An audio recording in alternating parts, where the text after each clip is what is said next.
Meet Susan. Susan is a 23-year-old computer science student at the university. Today she has a semantics lecture which she is really excited about. Susan likes to get to the bottom of things, to reach understanding. She often reflects on possibilities, implications, applications, and consequences of what she's learning. Susan is characterized by a preference for deep learning. She spontaneously uses higher cognitive processes. Faced with a curriculum, she basically teaches herself. In fact, we almost cannot prevent her from learning. But she is not our concern today. Robert, on the other hand, is. Now, where is Robert? Ah, there he is.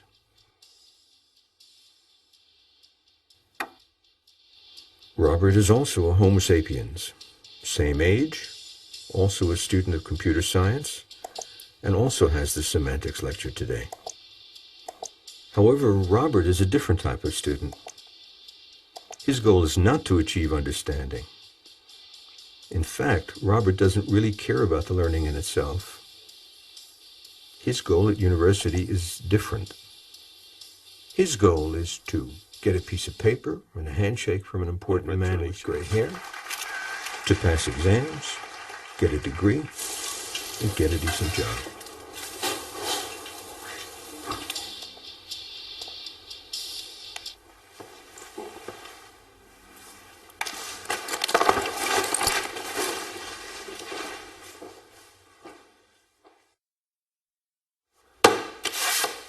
Robert is characterized by a preference for surface learning.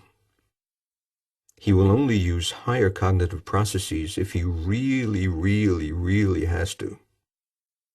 He will cut any corner in achieving his goal with minimum effort. So I'm sure that you can all see that the familiar structure of a finite automaton can easily be interpreted as a labeled transition system where the configurations simply will be the states of the automaton. Let's have a look inside the auditorium to see how Susan and Robert are doing. Arrow, the transition relation, will Let's be the look a little closer. of the automaton. This is interesting. A bisimulation between two concurrent systems is a relation on the states, satisfying that for any two related states, if one system can perform an A action, the Now other let's system have a can look at perform an A Robert. action in such a way that the two systems end up When does it break? states belonging to the bisimulation. And we say that two systems are bisimilar if and only if there exists a bisimulation between the two systems. I just give you one example. If you think of a programming... Here you might think that Robert is the only one to blame, that he's the only one responsible for his mediocre gain from the teaching. We can think of But Robert just has a different goal than Susan. He's merely responding to a system. The statistics also carry an important message and suggest a different course of action. 20 or 30 years ago, there were mostly Susans at the universities. Nowadays, however, as student intake has increased dramatically, the Roberts now outnumber the Susans. This makes for a considerable problem which is important to tackle for any responsible modern society. But before we deal with it, Robert's learning that is, we need to take a look at the situation from a different perspective.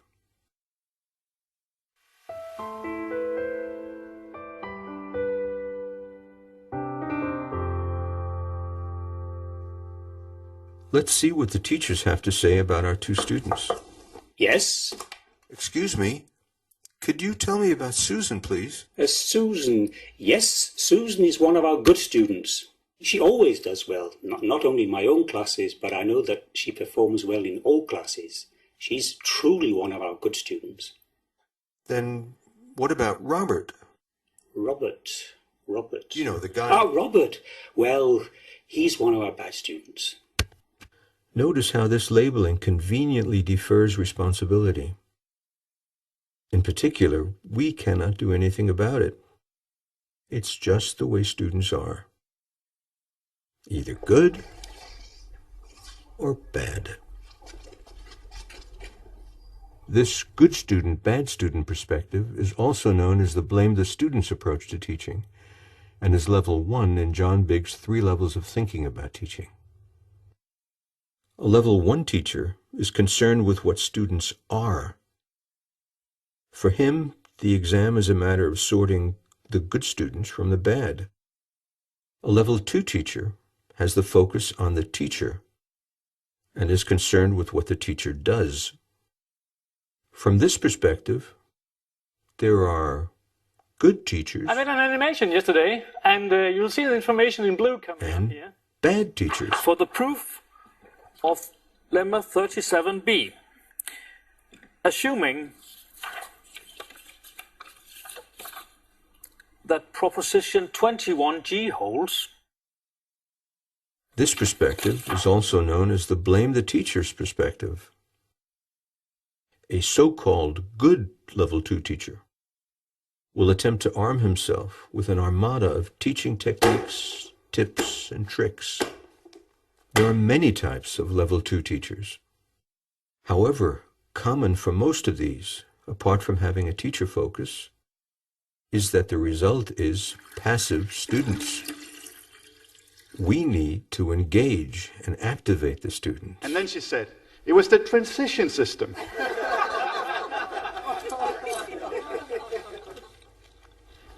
Great teacher. Man, that guy was good. Yeah, but I didn't really get the point about the indexes, and I wasn't too sure about the rest either, but yeah, great teacher. As clearly demonstrated by our entertainer teacher, activation itself is not enough. A teacher at the most advanced level, level 3, is particularly concerned with what a student does before, during, and after teaching. That is, he is particularly concerned with the product or the learning outcome of the teaching. But before we can go there, we need to understand understanding.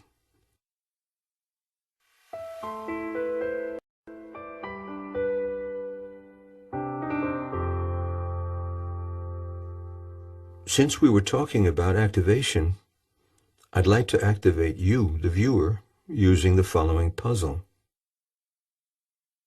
Please consider the following numeric transcription system, where 1 is written like this, 2 like this, and so forth. I'll give you 10 seconds.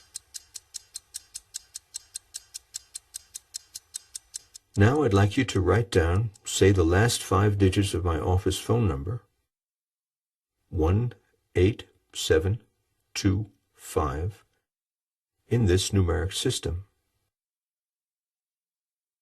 We, Homo sapiens, are quite bad at memorizing random information. Psychologists claim that we are only able to hold 7 plus minus 2 pieces of random information in our short-term memory. Now, suppose I showed you the following grid. As you can see in this number system, 1 is at the top left corner, and hence written like this, whereas, for example, 8 is at the bottom, and hence written like this. Now you can probably write anything using this silly number system for the next 65 years. The point is that we as humans learn by associating new and unknown information with old and known information, or that we build new information on top of old information. In this case, it was easy. We simply exploited that you all knew a certain geometric shape, the grid symbol, and the numeric layout of a conventional telephone. But when teaching semantics or fertilization or political power theory or Roman literature, it may not be clear what the students know or how they know it. The point is that knowledge is constructed as a result of the learner's activity.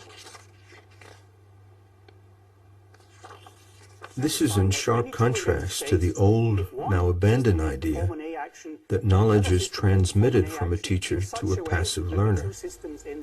Transmission is not the way humans learn. We say that two systems are bisimilar if and only if there exists Active knowledge construction is. Learning takes place through the active behavior of the student. It is what he does that he learns, not what the teacher does. However, activation itself is not enough. We also need a theory of understanding to take into consideration how students are activated. Professor John Biggs has such a theory. The solo taxonomy, short for structure of the observed learning outcome, distinguishes 5 levels according to the cognitive processes required to obtain them. The lowest level in the taxonomy, level 1, is known as the prestructural level, at which the student has no understanding, uses irrelevant information, and or misses the point altogether. One final question. What is a cow? Level 2 is known as the unistructural level, where a student will focus on one relevant aspect only. Here the student has the competence to identify, to do a procedure, and or to recite. A cow is when you're milking. A student at the multistructural level, level 3, can focus on several relevant aspects, but they are considered independently. He is able to classify, to combine, to enumerate, and so on. Cows give us milk, and when slaughtered they give us oil, meat, fat, bone, and leather. At level 4, which is called the relational level, a student can now link and integrate several parts into a coherent whole. Details are linked to conclusion, and its meaning is understood. He has the ability to relate, to compare, to analyze, and so on. The essential difference between a Jersey cow and a Hereford Angus cow is that a Jersey cow produces a lot more milk, but is substantially smaller. At the 5th and highest level, the extended abstract level, a student has the capacity to generalize the structure beyond the information given, and even produce new hypotheses or theories which may then be scrutinized. Cattle, or kai, are domesticated ungulates, a member of the subfamily Bovinae. And it seems to me that humans must have been the root cause for the diversification of cattle, because they were selected for different genetic characteristics like draft, milk, meat, size, color, and behavior, to name a few. We refer to levels 4 and 5 as deep understanding. For instance, one can prove that it is always an equivalence relation. Yeah. Excuse me, isn't this the same as last week, except with implicit environment? Levels 2 and 3 are referred to as surface understanding. We could have composition, the usual semicolon operator, and then we'll have an if-then-else construct, and... Wait, is that a colon or a semicolon?